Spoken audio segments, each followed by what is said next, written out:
자, 안녕하세요. 오천조TV입니다.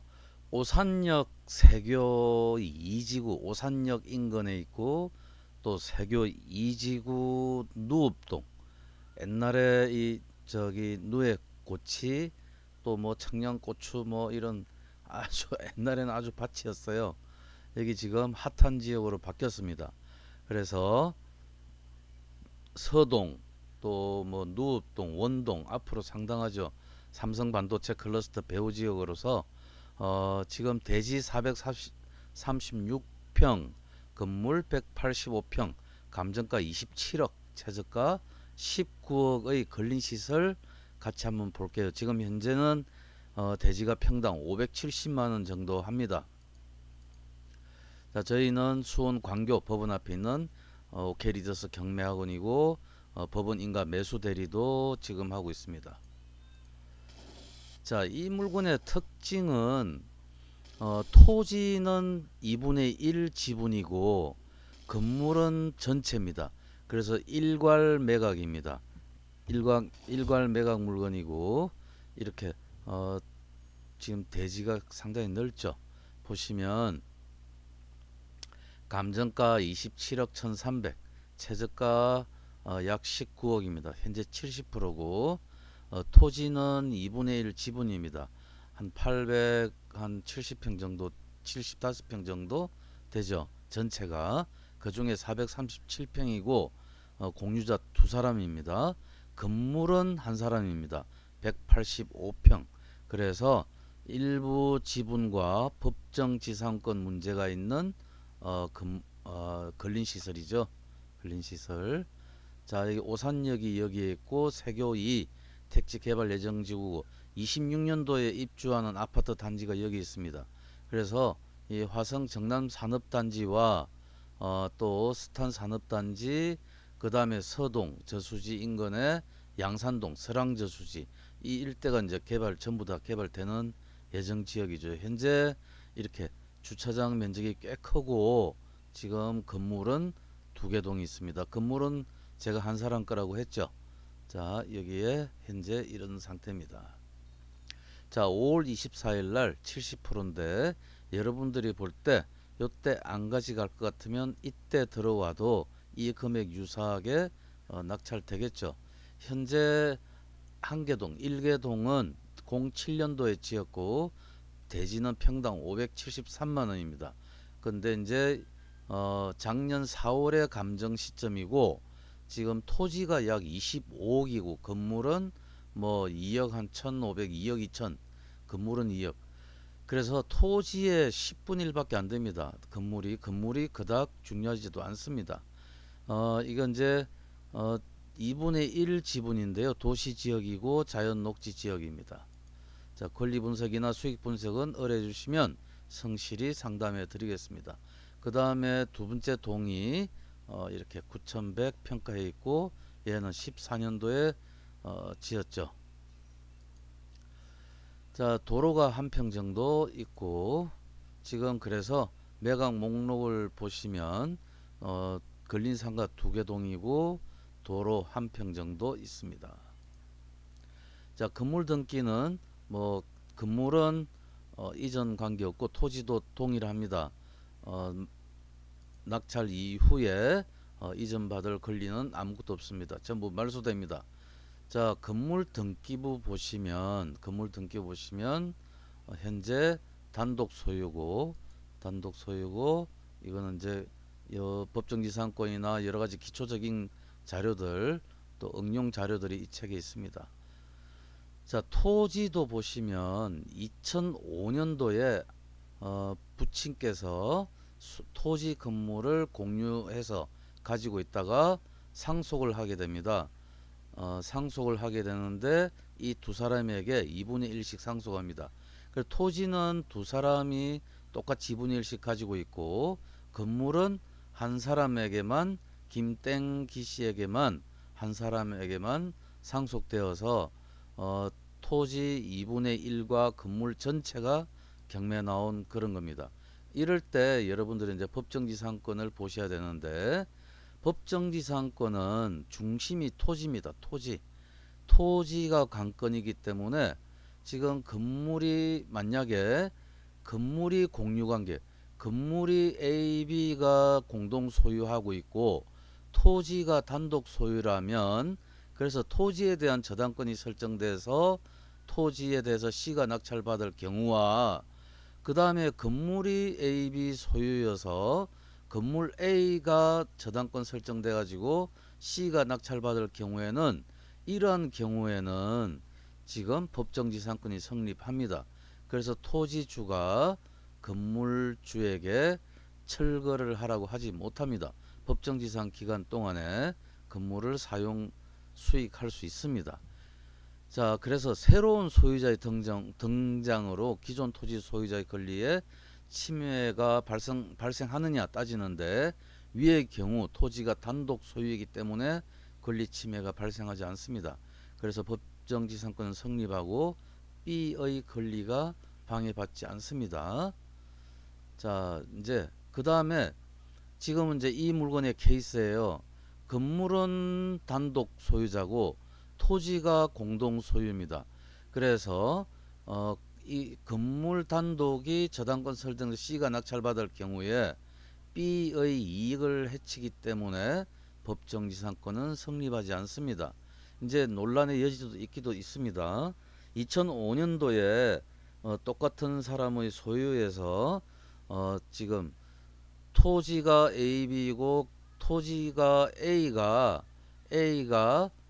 경매로 넘어가고 또 건물 A도 경매로 넘어가서 각각 C가 받을 경우에 논란의 여지는 있지만 우리가 판례는 성립하지 않는다고 다수설은 보고 있습니다. 자, 임차인 현황을 보시면 임차인은 토지주하고는 아무 관계 없죠. 건물주에게 관련이 있는 거죠. 그래서 공유자에게는 아무런 권한이 없습니다. 그래서 이 물건을 낙찰받으면 이 4,500에 월 440만 원은 낙찰자에게 들어오는 돈이 되겠습니다. 다 대항력이 없고, 자, 우리가 이제 이래서 이 기회에 법정지상권을 조금 살펴보시면, 이제 토지 뭐 어렵다 하더라도 뭐 조금씩 귀에 익혀두면 나중에 도움 됩니다.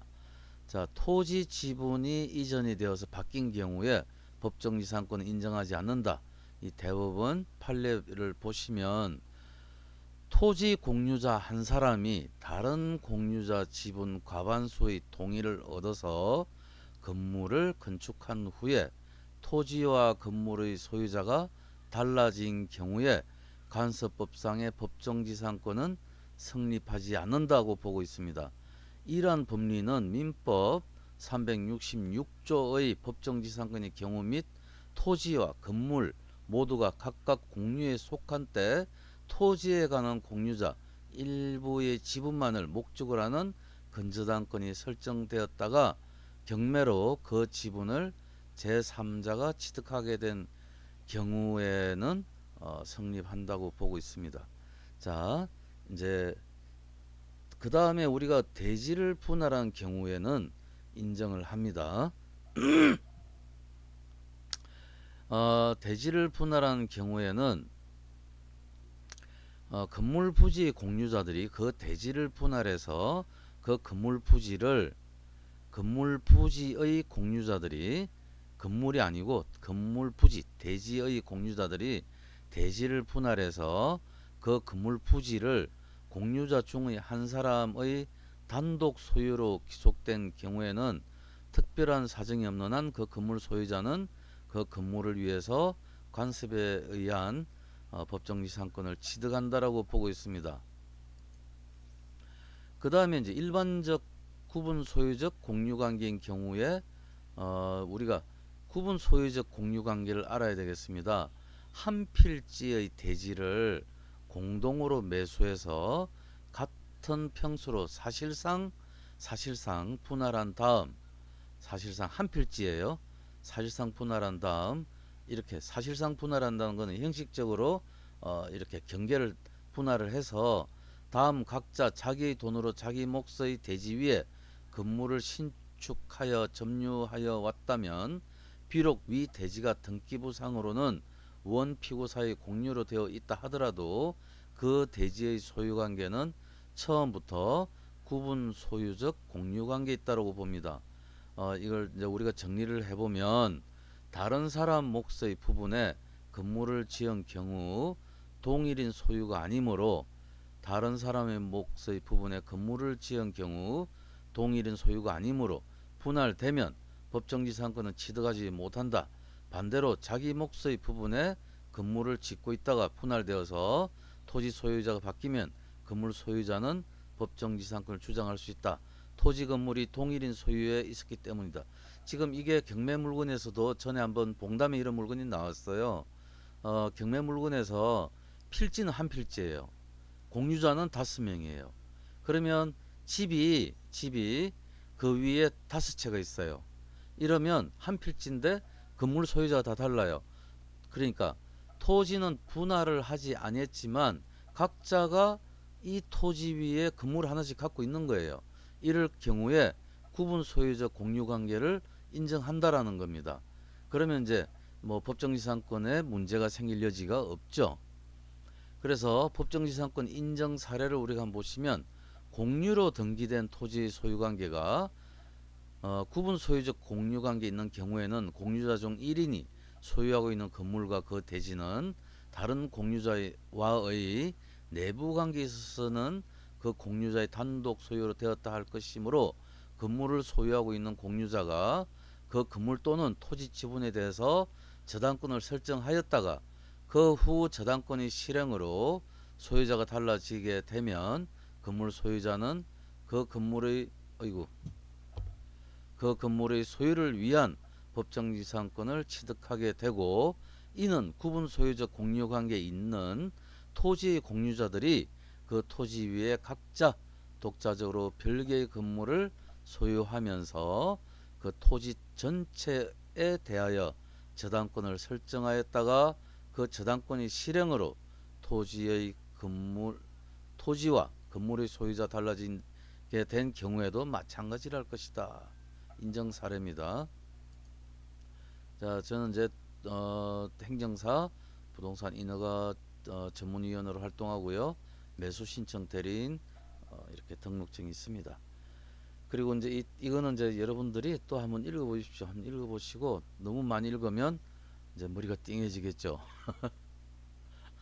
이렇게 법은 어렵습니다. 쉽게 우리가 물건을 보면서 공부하면 됩니다. 자, 이 물건은 2005년도에 아버지 A 소유로 있다가 2005년도에 건물이 14년도에 아들로 B 소유로 상속했습니다. 그리고 이게 이제 요번에 경매로 나와서 어떤 낙찰자 D가 가져갈 거고, 또 토지도 A 소유로 있다가 14년도에 상속되어서 B와 C로 2분의 1씩 나눠집니다. 이것도 B 지분이 요번에 경매로 나와서 이렇게 일괄 경매로 해서 어떤 D가 낙찰받아 가겠죠. 그래서 이거는 건물은 전부고 토지는 지분 경매입니다. 이럴 경우에 토지 소유자 C의 이익을 해하게 되므로 D의 법정지상권 성립은 불가한다. 따라서 C는 낙찰자 D에게 철거 또는 지료 청구를 할 수 있겠죠. 자, 그러면 토지 지분권자 C 공유자 우선 매수권은 없다. 이거는 뭐냐면 토지 건물 일괄 매각일 경우에 토지 일부의 지분권자는 매각 대상 부동산 전체에 대해서, 우리가 일괄 매각은 뭐예요? 토지와 건물 한꺼번에 매각하는 거죠. 한꺼번에 매각하는데 토지만 공유자가 있어요. 이럴 때 토지 공유자는 매각 대상 부동산 전체에 대해서 우선 매수권을 행사할 수 없습니다. 자, 이제 궁금하죠. 그럼 이 물건 해라는 거야, 말하라고 하는 거죠. 이제 우리가 궁금하잖아요. 자, 궁금하니까 방법을 같이 연구해 봐야 되겠죠. 방법은 이 물건이 나중에 돈이 될 것 같다라는 확신이 있으면 낙찰받은 이후에 물론 임차인한테 세는 낙찰자가 100% 다 가지고 오는 거고, 그 다음에 이제 상속으로 인한 관습법상 법정지상권 취득을 주장을 한번 펴볼 여지가 있습니다. 그 다음에 건물 임차인들은 토지 지분권자와의 아무런 권리관계가 없으므로 건물 요번에 낙찰받은 사람 편이 되겠죠. 그리고 또 대항력도 없습니다. 그래서 처분 권한이 낙찰받은 자한테 있기 때문에 이 사람들도 이용할 수 있고요. 그래서 법정지상권에 관한 철거 소송이 들어오겠죠. 토지주가 들어오면 이제 법정지상권 분쟁을 할 때 지금 낙찰자는 토지 지분에 대해서 공유물 현금 분할 소송을 진행하면서 또는 공유물 분할로 필지를 자르는 2분의 1 필지 자르는 소송으로 대응할 수 있습니다. 왜 제가 이런 얘기를 드리냐면 지금 건물은 약 22억이 넘고 24억 토지는 24억대고 평가 감정가가 건물은 지금 2억대입니다. 2억대. 건물 없애도 됩니다. 850평대에서 400평, 400 몇십 평대로 자르면 훨씬 더 사용 가치가 있습니다. 그래서 현금 분할 소송에서 전체로 형식 경매로서 넣었을 경우에 전체를 다 가져올 수도 있습니다. 그리고 지금 소유자들이 나이도 많지 않기 때문에 이러한 금전적인 게 오히려 더 필요할 수도 있습니다. 이렇게 해서 이런 소송을 함께 진행하시다 보면 이제 조정 협의점이 나오게 되고 나중에는 일정 협의금 또는 어떻게 어떤 방식으로 지급하겠다라는 조정 조서로 인한 판결을 받을 수도 있습니다. 그래서 결론은 방법은 많다라는 겁니다. 그래서 여러분들이 이 금액대에 들어가는 게 맞는지 아니면 이 금액대로 들어가는 게 맞는지 잘 판단해 보시고 문의 주시면 성실히 상담을 해 드리겠습니다. 자, 도움 됐으면 시간이 이렇게 길었네요. 구독, 좋아요, 알림 설정 해 주시면 상당히 도움 되겠습니다. 자, 여러분 화이팅하는 하루 되십시오. 감사합니다. 오천조 TV였습니다.